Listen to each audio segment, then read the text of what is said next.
Adventure in Pipeman on W4CY Radio.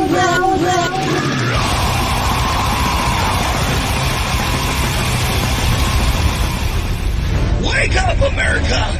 It's time for the Adventures of Pipeman on W4CY.com, West Palm Beach's #1 internet radio station. Here's your host, the Pipeman.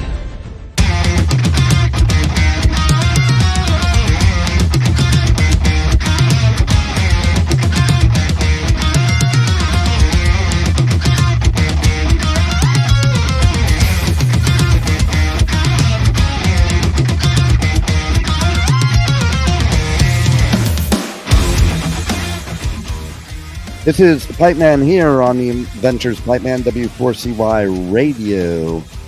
And I have our next guest who is, man, what an amazing musician and has some great music.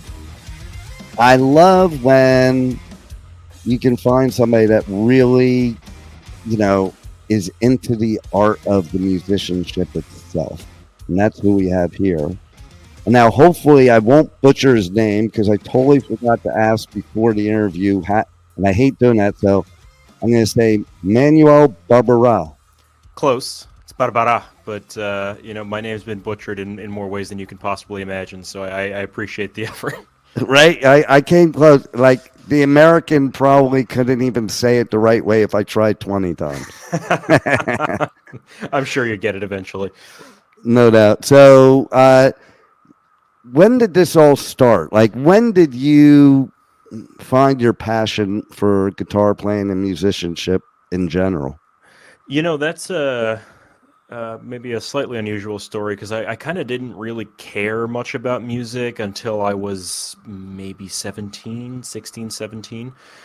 And I only started playing the guitar at around 17, 18. So wow. Late high school. And throughout high school, I had some friends who got me really into Iron Maiden and Pink Floyd and just classic rock and metal.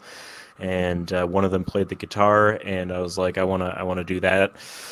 So I picked up the guitar, started playing. I immediately got way into it, 5-6 hours a day practice kind of way into it, and I managed to get into music school after a year and a half of playing the guitar, which wow, probably says more about the psychotic amounts of practice than about anything else. But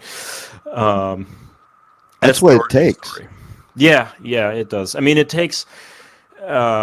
It does take time, so I felt for a lot of my college time that I was kind of behind just because I hadn't done this since I was a kid, and a lot of the people who I was interacting with were like, hey, I don't even remember when I first started playing the drums or whatever it was.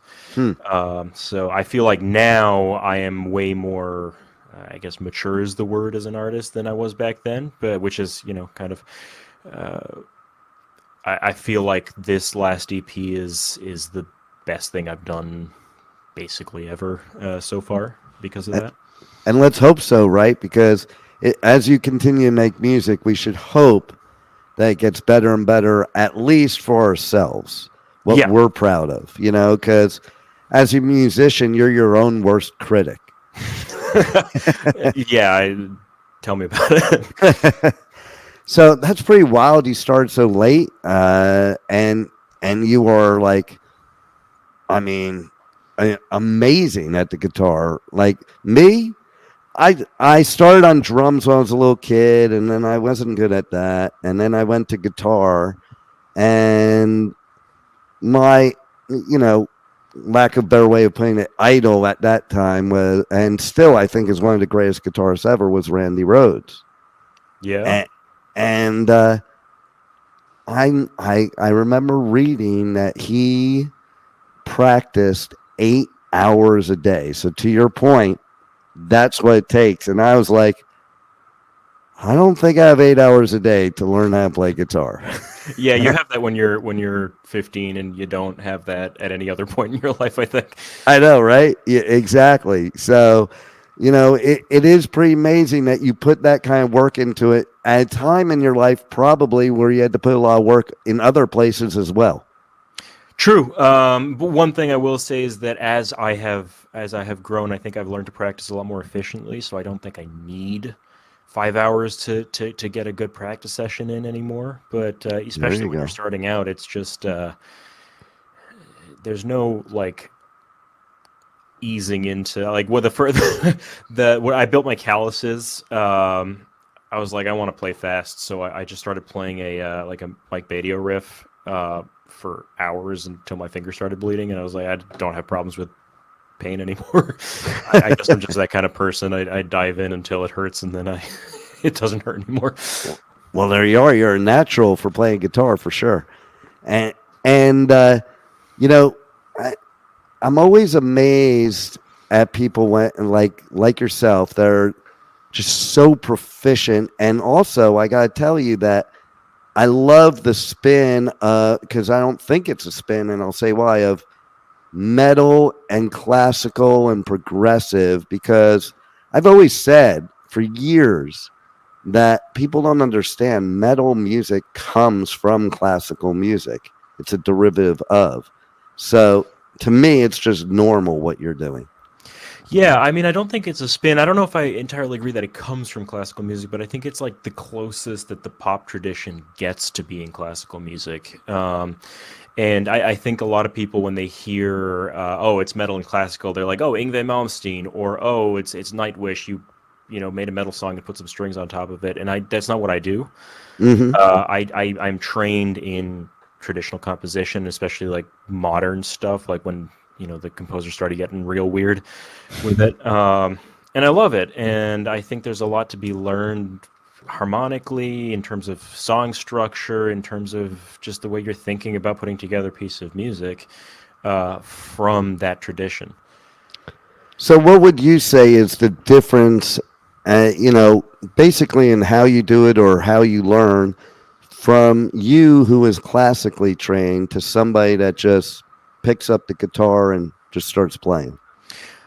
There's no wrong or right way to do it, and I'm not classically trained in guitar at all. I'm classically trained in composition, which is a very different thing. But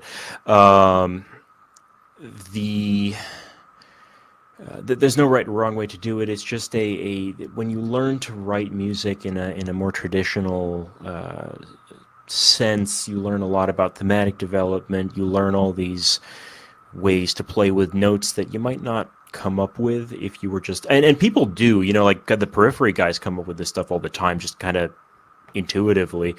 But for me, I'm a very rational, analytical kind of person, and I don't think I would have gotten to a lot of the choices that I do make when I write without that training.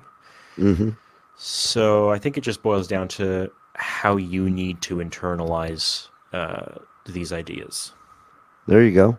And so tell us about the EP, Whisper in a Storm, and you have guests on pretty much every song, which I think that's pretty cool. So tell us a little bit about it, and a little bit about what made you bring each guest for that specific song. Yeah, so it's 4 songs. It's as you mentioned, there's a guest on each song. Which was something I wanted to do. I don't remember exactly where in the process I came up with that idea, but I thought it would be cool to just feature a different person on each song. And so the first one, Dead Hand, actually I think that was the last guest that I chose, but I was like, I've got guitar all over the place. What if I did not guitar? And I know this wild proggy bluegrass violinist named Jody Miller, and so I got this wild proggy bluegrass violin solo and all kinds of creepy horror movie violin sounds, and they fit so well on that song, better than I expected. Then the second one, Different Horizon, it's Jake Lowe of Pliny, who I take lessons with occasionally, and a super cool dude. And I just thought that the feel of the song would really fit his playing. I've loved Jake's playing since I first heard of Helix Nebula ages ago. But it's really frantic, and Jake has this really cool habit of taking really frantic things and then playing solos that make them feel a lot cooler than they are over top of them. Third song, Third song is A Different Horizon, and it features my dear friend Mike Bala, who plays in the death metal band that I play in, Nice. Necronomicon Ex Mortis. And that's the most like traditional song of the lot, quotation marks, because it's just kind of a four riff, headbanging four riff that gets kind of messed up as it goes along. It's funny because I played a really shreddy solo. Mike's the shreddy guy in Necronomicon, but I ended up playing a really shreddy solo, and Mike ended up playing a really melodic solo. And there's some wild shred toward the end of it, but it's just funny, kind of the role reversal. But I love playing things with Mike, like solos on the same song with Mike, because we're super different, but we do have some shared interests. And then the last song. I've been wanting to do vocals on something for a while, and Thalia. I worked with Thalia a bunch in college, Thalia Tymowski, and I'd always wanted to get her on something, and I was like, this song, this is the song that needs vocals. So we worked for months to get the vocals written and recorded, and I just love her voice and how it works in this song. And then I got. I actually worked with those two guests on that song quite a lot together, Thalia and Millisa Henderson, who very, very melodic player, very kind of intervals inspired. It boils down to I just love how these people play, and I thought they would fit very well in these songs. See, that's the coolest part right there. Like, I think that's part of it. You have to love how somebody plays to play with them, and to really, have the passion. I did really, really dig the violin for sure. Yeah, it was cool. Super cool. So, how do you feel like the difference when you're playing your music on, say, this album compared to playing death metal? Oh, it's quite different. Death metal. I mean, so the joke we have in Necronomicon is that because I don't write anything for Necronomicon. Actually, that's not true. I do write some of the more cinematic interludes, but those have almost no guitar in them. But they're both very difficult music. It's just that Necronomicon is difficult because it's 200 plus beats per minute and mostly 16th notes. And my right hand gets tired pretty quickly these days. And this stuff is difficult because it's complex. It's strange rhythms, a lot of interval, like, big stretches and stuff. And you need to be very kind of focused and very on top of your game to play it. But for both of them, you need to be on top of your game. But it's one of them is like it's a wrist workout. The other one is a musician workout. There you go. If that makes any kind of sense. It does make sense to me, at least. Yeah. So, how do people reach out to you on socials, on the web, check out your music, your merch, everything? Yeah. So I've got a website. It's manuelbarbara.com. That has links to all of it on it. On most of the social media, I am at 8string Alchemy. So I'm on Instagram. I'm on TikTok. I'm on YouTube under 8string Alchemy.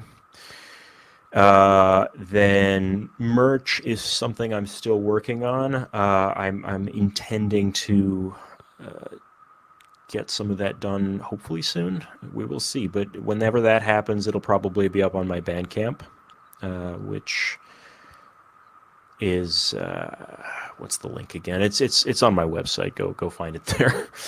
That's easiest. Yeah. So is there anything else you want the listeners to know that you have coming up, or anything that we didn't cover? Yeah, well, I mean, we've got Necronomicon's always doing stuff, so go check us out there, Necronomicon Ex Mortis. I think I forgot to mention all of my stuff is available on all the streaming services, so go listen to that. But I've got my current goal is I want to start putting out one release a year. Nice. Which it might be an ambitious goal, but we'll see. So I've already got about 8 songs that are in various stages of being done. So maybe next summer there will be more.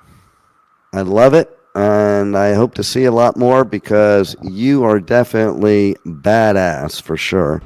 And thanks for giving us such great music, and thanks for being on the Adventures of Pipeman. Yeah, thanks for having me. Thank you for listening to the Adventures of Pipeman on W4CY Radio.